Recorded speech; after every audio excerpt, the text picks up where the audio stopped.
This man right here is South Carolina head coach Shane Beamer. And oddly enough, the man went to school at Virginia Tech. I say oddly enough on that because for the very first game of the season, he was on the sideline for South Carolina as their head coach, going up against his alma mater. And the school that he went to is a very good one from an academic standpoint. Getting into Virginia Tech is no easy feat, especially from an engineering standpoint. In fact, at the undergrad level, Virginia Tech is one of the top schools in the country if you want to get into engineering.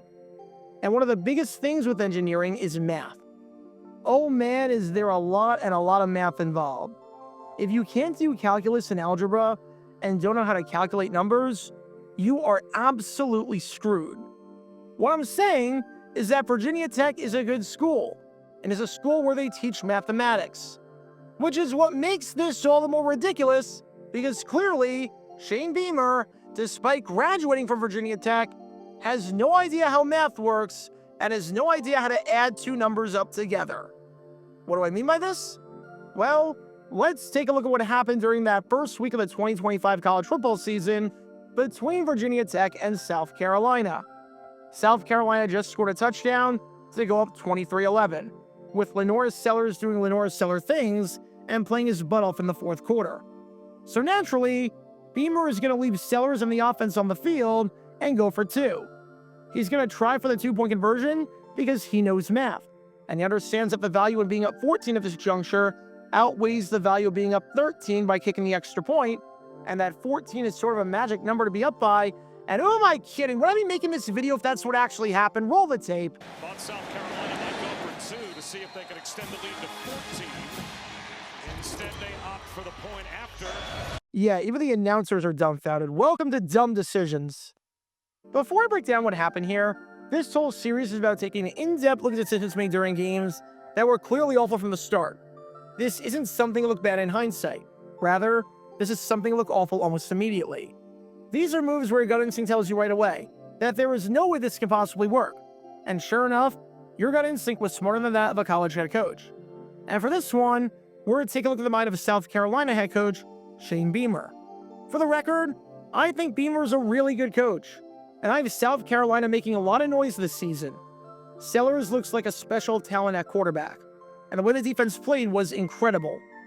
Nothing was going to stop the Gamecocks from winning this game unless they stopped themselves. They were the better team and the better coach team. So let's get that out of the way right now. From a coaching standpoint, not only did Beamer do a lot right, but this was a great game.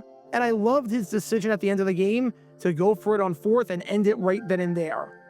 So everything was good except for this one thing. This one freaking thing that I don't understand for the life of me. I didn't understand it at the time, and all these days later, I still don't understand it because plain and simple, the math just isn't mathing. So with that being said, let's take a look at why kicking an extra point up by 12 with about 7 minutes left in the game is a really bad idea.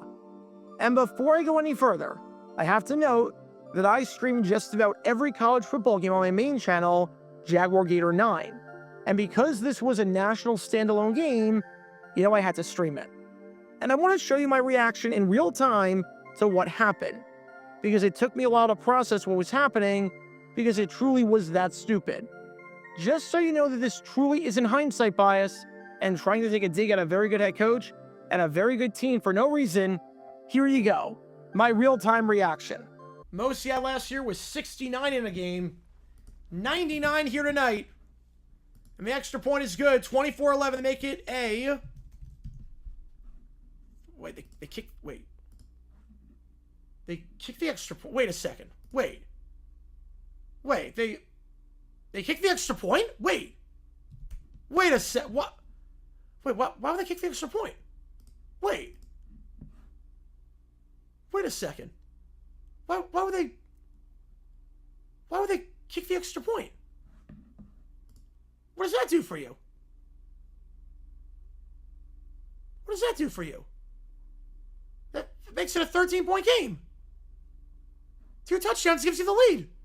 Why not go for 2, make it 14? There's no chart that says kick the extra point up by 12. Wait. How does a assumed they were going to go for 2. I assumed they were going to go for 2 in that one. I was busy talking. I thought they were going to go for 2. What? I was confused then, and I'm still just as confused. With that in mind, after you go up by 12, you have 2 options. Option 1 is to do what anyone else not named Shane Beamer would have done in that spot, which is to go for the 2-point conversion. Option 2 is to just throw math out the window entirely and kick the extra point. A lot of times when evaluating a dumb decision, I like to look at each option and look at the best case scenario and the worst case scenario. And I'm going to do the same thing here, starting with what happens if you go for 2. In the worst case scenario, you don't get the 2 because it's short or the pass ball is incomplete. This means that you're only up 23-11 and you're up by 12 points. At this level, seeing as extra points are taken at the 2-yard line and are automatic, we can assume that a touchdown with an extra point attempt is going to be 7.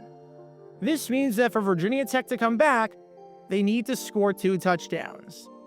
However, in the best case scenario, you find the end zone, you get the 2-point conversion, and you finish the drive with 8 points, being up 25-11.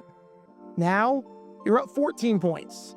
What that means is that if Virginia Tech gets 2 touchdowns, instead of winning the game, they're tying it. Just because Virginia Tech finds the end zone twice doesn't mean that the game is over. You're still in this thing. There is a huge difference between being up by 12 points if you fail the 2-point try and 14 points if you get it, as it completely changes the math. So that's what happens if you get the conversion versus if you don't. With that, let's say you do option 2, and you decide for some reason to kick the extra point. I'm not going to entertain the idea that the extra point is missed. So we're just going to say that it's a free point and that the best case scenario and the worst case scenario here are identical. Kick the extra point, make it a 13-point game, and make it 24-11. Guess what? If Virginia Tech scores 2 touchdowns, they have 25 points and they're leading.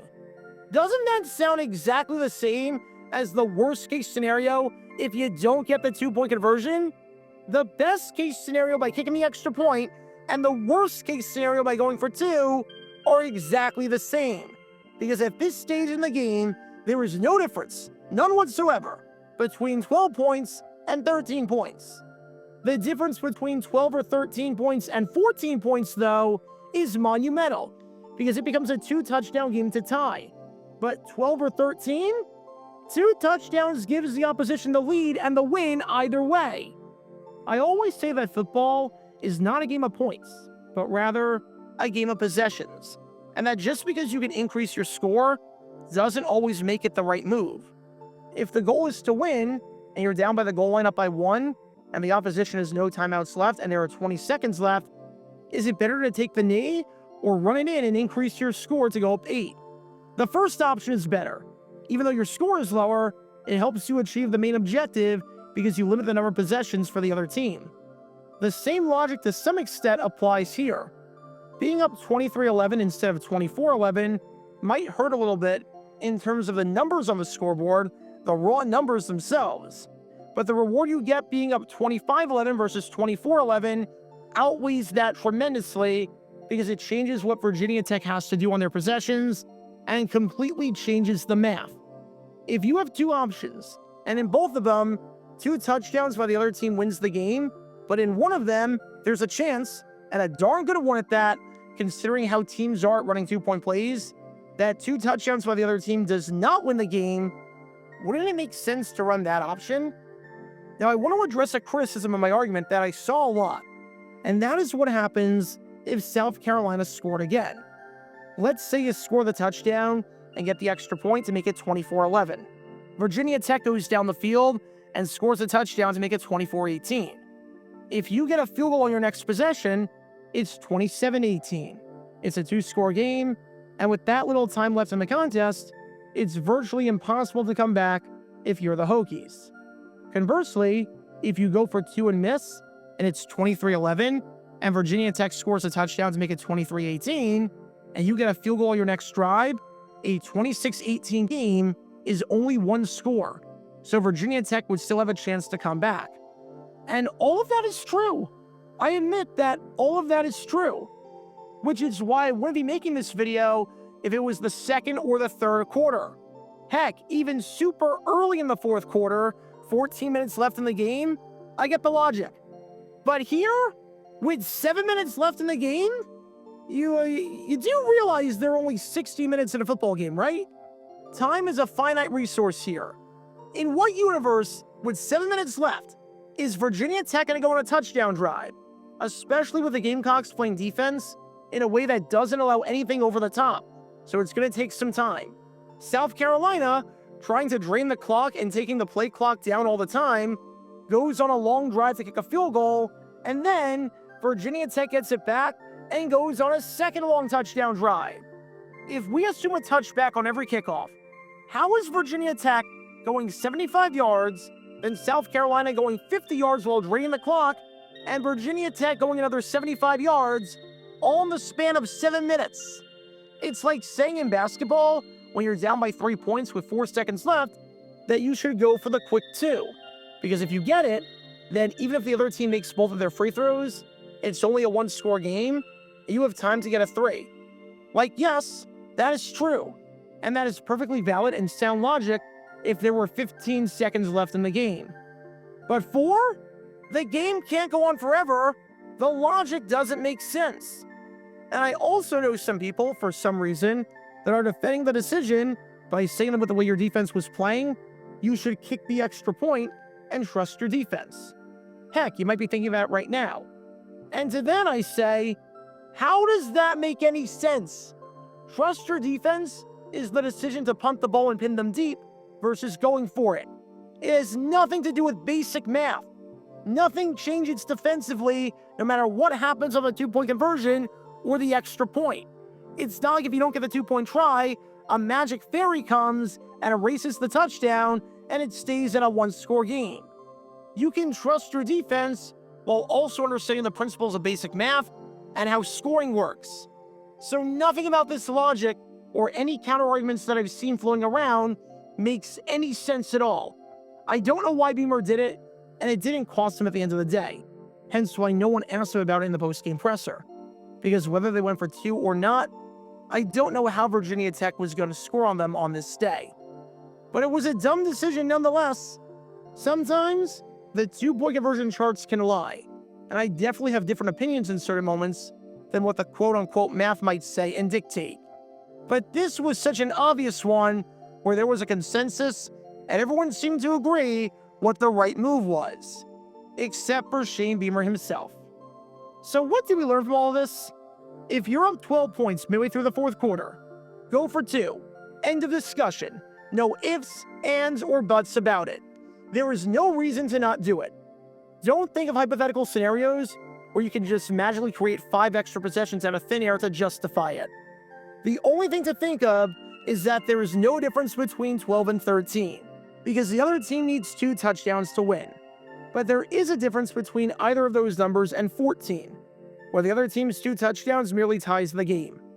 Just think of the best case scenario and worst case scenario analysis and ask yourself whether the best case in one is equal to the worst case in the other. And if it is, you probably shouldn't do it and should go with the other one. And if you want to beat a team better than Virginia Tech, you're probably going to have to learn how to do math. Because even though it didn't bite you in the butt here, I've seen it bite people before. Because when all these elements are in play, you can't exactly be surprised when this play backfires. Talk about a dumb decision. Check out our live streaming schedule for the next few days. We're live every single day on this channel, whether we're covering a sporting event or playing GeoGuessr or just taking your requests. So make sure you like and subscribe and turn on the notification bell so you don't miss a single time that we go live and so that you can join this community. Also, thanks to all our members and our Patreon supporters who get exclusive perks like their name at the end of each video, members-only Q&A streams, and cool emojis to use on videos and during streams. See how you can join this community and become a member or a Patreon member by clicking the link in the description below.